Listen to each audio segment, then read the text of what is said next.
إن الحمد لله نحمده ونستعينه ونستغفره ونعوذ بالله من شرور أنفسنا ومن سيئات أعمالنا من يهده الله فلا مضل له ومن يضلل فلا هادي له وأشهد أن لا إله إلا الله وحده لا شريك له وأشهد أن محمدا عبده ورسوله صلى الله عليه وعلى آله وصحبه ومن استنى بسنته بإحسان إلى يوم الدين.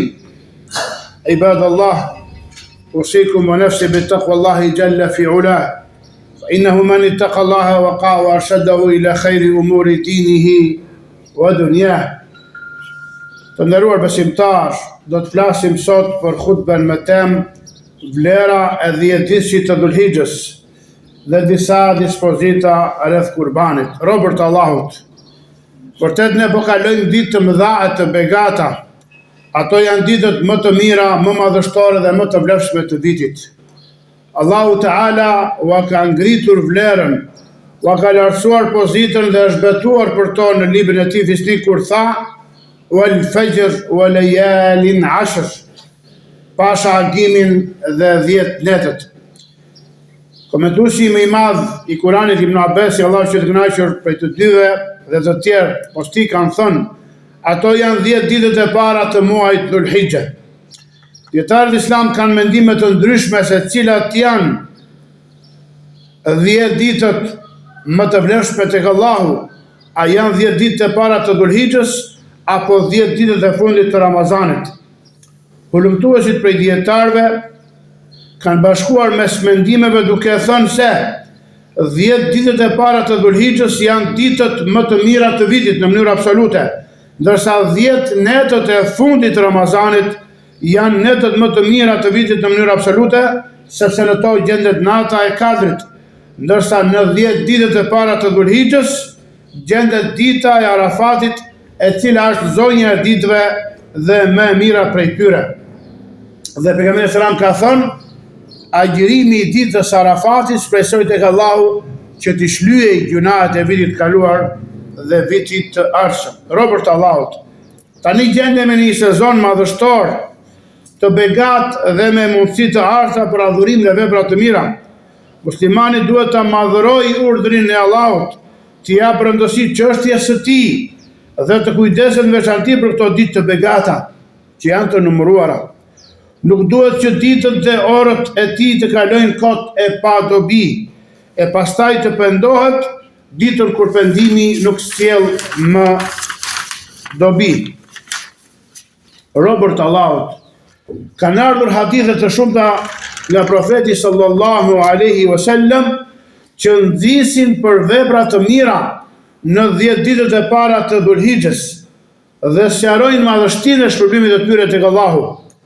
Në librin e saktë të Buhariut nga Ibn Abbasi radhiyallahu anhuma transmetohet se profeti sallallahu alaihi wa sallam ka thënë: "Ma min ayamin al-amalu salihu fihinna ahabbu ila Allah min hadhihi al-'ashr." Nuk ka ditë në të cilat veprat e mira janë më të dashura tek Allahu se sa në këto 10 ditë, domethënë 10 ditë e para të Dhulhijhes. Sahabët thanë: "Walal jihadu fi sabilillah", as jihadi në rrugën e Allahut. Ai tha: "As jihadi pra përpjekja në rrugën e Allahut, përveç një njeriu që del me veten dhe pasurinë e tij dhe nuk kthehet me asgjë prej tyre mbrapsh." Robërt Allahut, fjala e profetit sallallahu alaihi wasallam: "Çdo vepër është shprehje e përgjithshme që përfshin të gjitha veprat e mira, adhurimet dhe gjithçka të ligjësuar që të afron tek Allahu subhanahu wa taala në këto 10 ditë. Prandaj robi duhet të kujdeset në këto 10 ditë për vepra të mira dhe adhurime të shumta. Veprat më të mëdha me të cilat robi afrohet tek Allahu janë obligimet që Allahu ka caktuar për ne, dhe më i madhi prej tyre është namazi farz. Në hadithin kudusi Allahu Teala thot: "Wa ma taqarraba ilayya 'abdi bi shay'in ahabba ilayya mimma aftaradtu alayhi." Nuk më afrohet robi mua me diçka më të dashur tek unë se sa ajo që ja kam bërë obligim. Dhe vazhdon hadithi dhe thot: dhe robi im vazhdon të më afrohet me vepra vullnetare, derisa ta dua atë, e kur ta dua atë, bëhem dëgjimi me të cilin dëgjon, shikimi me të cilin sheh, dora me të cilin vepron dhe këmba me të cilin ajetën. Nëse më kërkon, unë do t'i jap atij, e nëse kërkon mbrojtje unë do ta mbroj atë. Pra Allahu subhanahu wa taala, për atë që plotson farzet dhe shton vepra nafile, pra në çdo shtyllë për shtyllëve të Islamit, Allahu i udhëzon dëgjimin, shikimin, dorën, këmbën, e mbron, e ruan atë dhe i jep, pra i përgjigjet lutjes së tij. Allah na bëf prej tyre. Ndër gjërat që i dallojnë këto 10 ditë të begata është se në to janë bashkuar themelet kryesore të adhurimit, të cilat nuk bashkohen në ditë të tjera të vitit. Në këto 10 ditë të begata bashkohen namazi, zekati, agjërimi dhe haxhi në shtëpinë e shenjtë të Allahut. Dhe këto adhurime madhështore nuk bashkohen në ditë të tjera të vitit përveç këtyre 10 ditëve të begata. Robër të Allahut, ndër gjërat që i hieshojnë muslimanit dhe që është mirë t'i bëjnë këto 10 ditë të begata, është së pari që të zgjohet herët, ai që do të agjërojë të syfyrin, dhe më pas të shkojë në xhami dhe të kujdeset për namazin me xhamat, duke filluar nga namazi i sabahut me xhamat. Gjithashtu të kujdeset për leximin e Kuranit me meditim dhe përsjatje, para ta shtojë në këto 10 ditë, për dhikrin e Allahut të lartësuar, kërkimin e faljes dhe shtimin e namazeve vullnetare, qofshin ato ditën apo natën. Pra të kujdeset për namazet farze dhe namazet sunete, dhe që gjua e tij të jetë e lagur dhe i njohur me përmendjen e Allahut të madhëruar, pra me tehlil, me shprehjen la ilaha illallah, me tekbir, Allahu akbar dhe alhamdulillah. Transmetohet se profeti sallallahu alaihi wasallam ka nxitur për këtë në këto 10 ditë, kur thot në hadithin që transmeton Imam Ahmedi, fa akthiru fihinna min at-tahlili wat-takbiri wat-tahmid. Andaj shtoni në to tehlilin, tekbirin dhe tahmidin, pra la ilaha illallah, Allahu akbar dhe alhamdulillah. Robër të Allahut, ndër veprat e mira për të cilat muslimani duhet të kujdeset në këto 10 ditë është edhe agjërimi. Në musnedin e Imam Ahmedit, Allahu mëshiroft, transmetohet nga Abu Umama al-Bahili se ai i thash, o i dërguari i Allahut, më trego për një vepër që më fut në xhenet. Ai tha, alejka bis-sawm fa innahu la idla lah. Përmbaju agjërimit sepse nuk ka të ngjashëm me të. Agjërimi, o robër të Allahut, është mburojë me të cilën robi ruhet nga zemërimi dhe dënimi i Allahut dhe me të mbrohet nga gjunahet dhe mëkatet. Robër të Allahut, nga veprat që janë të ligjësuara për muslimanin në këto 10 ditë të begata është edhe sadakaja në të gjitha format e saj, bamirësia, mbajtja e lidhjeve farefisnore dhe veprat e mira, dyert të cilave janë të gjera dhe të shumëllojshme, për sa kohë je i gjallë dhe i shëndetshëm, o robër të Allahut. Ashtu prej veprave të mira që muslimani duhet të kujdeset në këto 10 ditë është afrimi tek Allahu i madhruar me therrjen e kurbanit në ditën e Bajramit. Në ditën e 10 të këtyre 10 ditëve, vazhdon deri në ditën e 13 të ditëve të Teshrikut, duke kërkuar afrim tek Allahu dhe shpërblimin e tij. Haxhinjt, pra vizitorët e Ka'bës së nderuar, afrohen te Allahu në ditën e Kurban Bajramit me therrjen e kurbaneve të tyre. Po ashtu edhe muslimanët në vendet e tyre afrohen tek Allahu me therrjen e kurbaneve. Robër të Allahut, në librin e saktë të Muslimit transmetohet se profeti sallallahu alaihi wasallam ka thënë, kur të hynë 10 ditët e Dhulhixhes dhe dikush prej jush dëshiron të therr kurban, atëherë të mos prek asgjë nga flokët dhe thonjtë e tij. Ndërsa në transmetim tjetër ai ka thënë, kur të hynë 10 ditët e Dhulhixhes dhe dikush prej jush dëshiron të therr kurban, të mos prek asgjë nga flokët dhe lëkura e tij. Pra në këtë hadith të nderuar besimtar, ka urdhër për të përmbajtur nga prerja e flokëve dhe thonjve. Dhe parimi bazë është se urdhri tregon obligim dhe ndalesa tregon ndalim. Prandaj o robër të Allahut, kush dëshiron të therr kurban dhe ka mundësi, kur të hyrë këto 10 ditë, nuk duhet të marrë asgjë nga flokët e tij dhe as nga thonjtë e tij. ky gjykim është i veçantë për ato që do të therr kurban, ndërsa familja dhe fëmijët e tij, për të cilët therret kurbani, nuk përfshihen në këtë gjykim.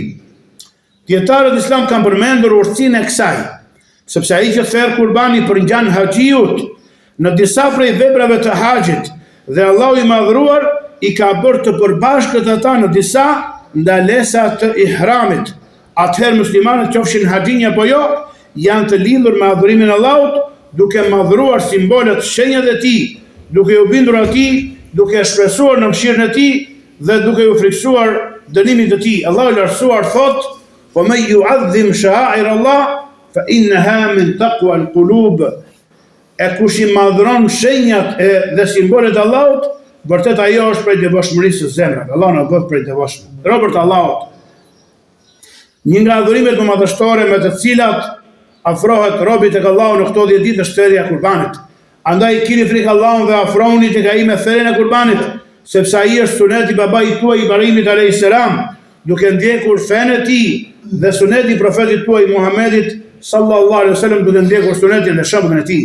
Ai sallallahu alaihi wasallam vazhdoi të therrte kurban që nga dita e hijretit të tij nga Mekka për Medinë derisa ndroi jetë. Pra kurbani është i ligjësuar me librin e Allahut, me sunetin e saktë të dërguarit Allahu sallallahu alaihi wasallam dhe me ixhman, pra rënë në akord të gjithë muslimanëve. O ju musliman, therrni kurban për veten dhe familjet tuaja, duke kërkuar me atë adhurimin e Allahut dhe afrimin tek ai. Pra jo thjesht për të ngrënë mishat ditë për të gëzuar. Ajo lejohet, porse bëj nijet që me këtë kurban të afrohesh tek Allahu subhanahu wa taala, duke përmbushur urdhrin e tij dhe duke ndjekur pra shembullin e profetit të tij sallallahu alaihi wasallam. Siç ka thënë profeti sallallahu alaihi wasallam, një dele vetme, pra një dashje vetëm, mjafton për një burr dhe për familjen e tij, qofshin ata të gjallë apo të vdekur. O ju njerëz, është gabim që njeriu të therr kurban për të vdekurit veçmas dhe ta lër veten dhe familjen e tij pa kurban. Edhe më i rëndë është gabimi i atij që therr për të vdekurin në vitin e parë të vdekjes së tij dhe i quan atë kurbani i gropës, pra i gropës së varit, duke besuar se është detyrim dhe se askush nuk duhet marrë pjesë të të. Në të vërtetë kjo vepër, pra kurbani i gropës, është bidat dhe nuk ka bazë në librin e Allahut, në sunetin e të dërguarit të tij sallallahu alaihi wasallam dhe as në praktikën e sahabëve. Profeti sallallahu alaihi wasallam ka paralajmëruar nga bidat dhe ka thënë: çdo bidat është humbje dhe çdo humbje është në zjarr. Aqulu ma tasma'un wastaghfirullaha li wa lakum fastaghfiruhu innahu huwal ghafurur rahim.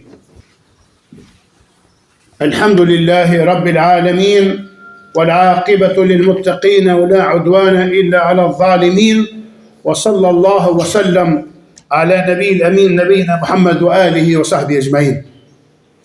Robt Allahut, kurbani për të vdekurit ndahet në 3 lloje.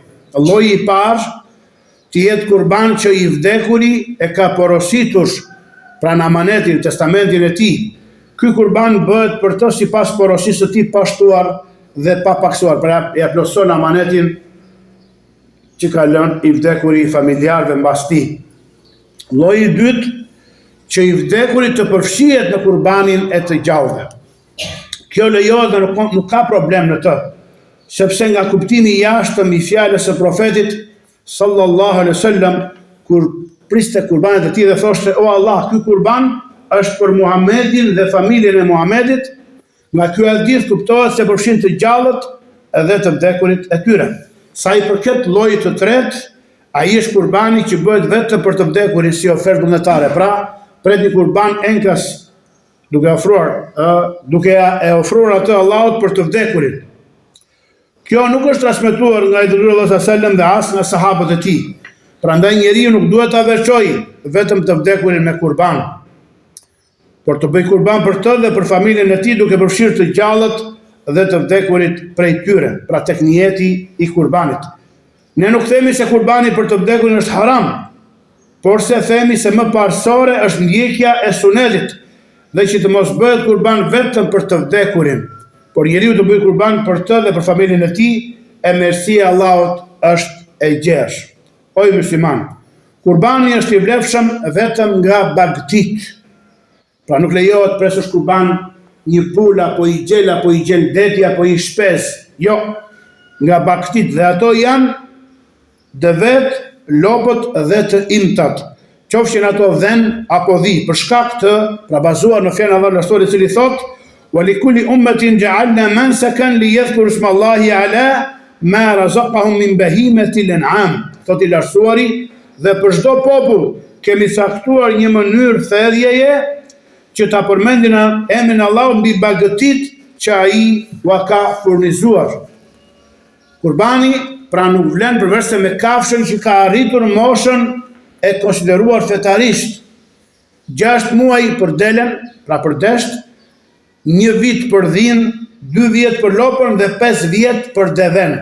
Dhe ka lejuar shariati ynë që tek deveja të marrin pjesë 7 njerëz që bëjnë kurban, pra 7 vetë.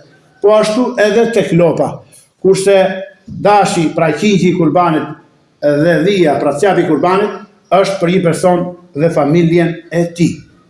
Nuk lejohet të bëhet kurban me më të vogla se kaq, pra tham 6 muaj për delen, 1 vit për dhin, 2 vjet për lopën dhe 5 vjet për deven. Bazuar në fjalën e Profetit sallallahu alajhi wasallam, i cili thotë: "Mos therni verse musinne", pra kafshë që ka arritur moshën e caktuar. Përveç nëse e keni të vështirë, atëherë therni një xhedha, pra i deleve që ka mbushur rreth 6 muaj dhe duket si e rritur, poshtë se ka kaluar 6 muajshin, bazuar në fjalën e Allahut që thotë: "Fattaqullaha mastata'tum." Ndaj friksoni Allahut me sa keni mundësi. Dhe thotë: "La yukellifullahu nafsan illa usaha." Allahu s'e ngarkon askënd për te mundësive të tij. Kurbani nuk vlen përveç se me kafshë të shëndosha nga mangësit që e pengojnë vlefshmërinë. Nuk lejohet kurbani me kafshën që është qore, dukshëm.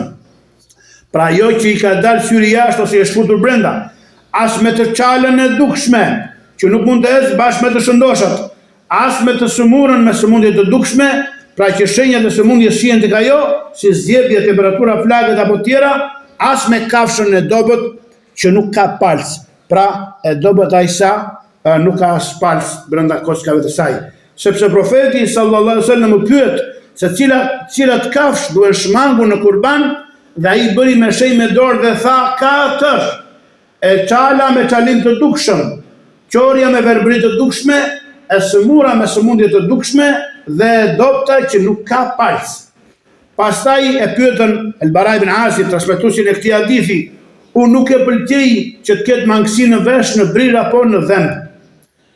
Barau tha: "Atë që nuk e pëlqen lëre, por mos u ndalo njerëzve." Këto 4 mangësi e pengojnë vlefshmërinë e kurbanit.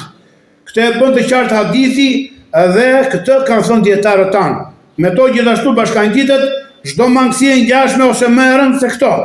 Prandaj nuk lejohet kurbani me të verbrën, as me atë që është prerë njëra dorë ose njëra këmbë, as me kafshën e tej fryrë nga ngrënia, derisa të largohet rreziku, as me atë që është goditur nga diçka që mund ta vras, si ajo e plagosur rënd e mbytur, sepse ose si ajo që ka rënë nga malet dhe ngjashme me to, derisa të largohet pra rreziku. Sepse këto 4 mangësi që përmendi profeti sallallahu alaihi wasallam e pengojnë vlefshmërinë e kurbanit, dhe çdo mangësi e ngjashme ose më e rëndë se to gjithashtu e pengon vlefshmërinë. Sa për mangësitë më të vogla se këto, ato nuk e pengojnë vlefshmërinë dhe kurbani me to është i vlefshëm. Sa i përket kafshës me çarje në vesh, pra me vesh të shpuar, apo ajo që ka brirën e thyer, kurbani me to është i vlefshëm, por se ka mospëlqim. Nëse ke kafshë të përsosura, pra të plota në cilësitë e tyre, i lë dhe nuk merresh as me këto që kanë këto cenet. Bazuar në hadithin e Utba ibn Abdus Sulami, që ka thënë se profeti sallallahu alaihi wasallam ndaloi nga al-musta'sila. Dhe ajo është kafsha së cilës i ka ikur briri që nga rënja. Pra që në vegjili i është thyer një bri, kafshë me një bri. Kurbani me kafshën me bish të prersh nga devet, lopët dhe dhit është i vlefshëm, por se ka mospëlqim, duke e krahasuar me kafshën që është prerë veshin. Gjithashtu në disa versione të hadithit të Aliut radiallahu ta'ala anhu thuhet se i dërguari sallallahu alaihi wasallam thotë: "I dërguari Allahut na urdhëroi që të mos bëjmë kurban me kafshë pa bisht dhe as me atë që i është prerë bishti." Lejohet kurbani me kafshë së cilës i kanë rënë ose janë thyer dhëmbët e përparme, duke theksuar se sa më e plotë dhe më e përsosur të jetë kafsha, në vetvete, në cilësitë e saj, dhe sa më e bukur në pamje, aq më e mirë dhe më e pranuar dhe më shpërblyeshëm tek Allahu subhanahu wa taala. Prandaj zgjidhni ato më të plota të robërt të Allahut, zgjidhni më të mirat dhe bëjeni këtë nga kënaqësia dhe shëltësia e zemrës. Dhe dijeni Allahu mëshiroft se pasuria që shpenzoni për to është rezervuar për ju tek Allahu i lartësuar. Ma tuqaddimu min khairin tajiduhu inda Allah. Atë që ju ofroni prej hajrit, do ta gjeni atë te Allahu. Pra e ke atë rezervuar tek Zoti i botrave ditën e llogarisë. Pra që kemi më shumë nevojë për të, thotë i lartësuari: "Wa mathalu alladhina yunfiquna amwalahum ibtigha'a mardatillah wa tathbita min anfusihim kamathali jannatin birabwatin asabaha wabil fa'atat ukulaha dhi'afayn fa in lam yusibha wabilun fatal wallahu bima ta'maluna basir." Thotë i lartësuari, dhe shembulli i atyre që shpenzojnë pasuritë e tyre duke kërkuar kënaqësinë e Allahut dhe për ta forcuar veten e tyre, është si shembulli i kopshtit në një vend të lartë që e godet një shi i madh dhe ai jep trytin e tij 2 fish. E nëse nuk e godet shi i madh, atëherë edhe një shi lehtë mjafton. Allahu vërtet e sheh atë që ju veproni. Pra dijeni Allahu beqatoft se kurbani është më i mirë se sa dhënia sadaka e vlerës së tij. Sepse ai është simbol për simboleve të Allahut. Ditë e tjera ditë jep sadaka me parë, me vlerë monetare. Këtë ditë pra do të jepësh sadaka prej mishit të kurbanit. Ose mund të thërësh një kurban për vete dhe familjen tënde dhe një kurban tjetër a shpërndan fukarëve dhe nevojtarëve. Dhe afrohesh tek Allahu me shpërndarjen e mishit të kurbanit. Sepse tham, kurbani është simbol prej simboleve të Allahut. Qëllimi i tij nuk është vetëm mishi që hahet dhe shpërndahet, por qëllimi i madh është madhërimi i Allahut me thërrjen për të dhe përmendjen e emrit të tij mbi të. Pra kur thua bismillah Allahu akbar, me emrin e Allahut, se Allahu frymëzon me të kafsh dhe Allahu është më i madhi dhe afrohesh për tek Allahu me këtë kurban. Thotë i lartësuari: inna a'tainaka al-kauthar fasalli li rabbika wanhar inna shaniyaka huwa al-abtar. Vërtet ty o Muhammed ne të kemi dhënë Kautharin, një lumë në xhenet. Prandaj falu për Zotin tënd dhe pre kurban. Me të vërtetë ai që të urren ty, ai është i këputur e farshuar. Allahumma salli ala Muhammedin wa ala ali Muhammed kama sallaita ala Ibrahim wa ala ali Ibrahim innaka Hamidum Majid wa barik ala Muhammad wa ala ali Muhammad kama barakta ala Ibrahim wa ala ali Ibrahim innaka Hamidum Majid. وارض اللهم عن الخلفاء الراشدين ابي بكر وعمر وعثمان وعلي وعنا معهم يا رب العالمين. والله siç na mësove të arrijmë këto 10 ditë, na mësoj të bëjmë këto vepra të mira dhe na i prano. Na mësoj që të arrijmë shnoshë mirë ditën e Kurban Bayramit dhe të presim kurbanin për ty. Subhanak Allahumma bihamdik, ashhadu an la ilaha illa anta astaghfiruka wa atubu ilaik. Walhamdulillahi rabbil alamin.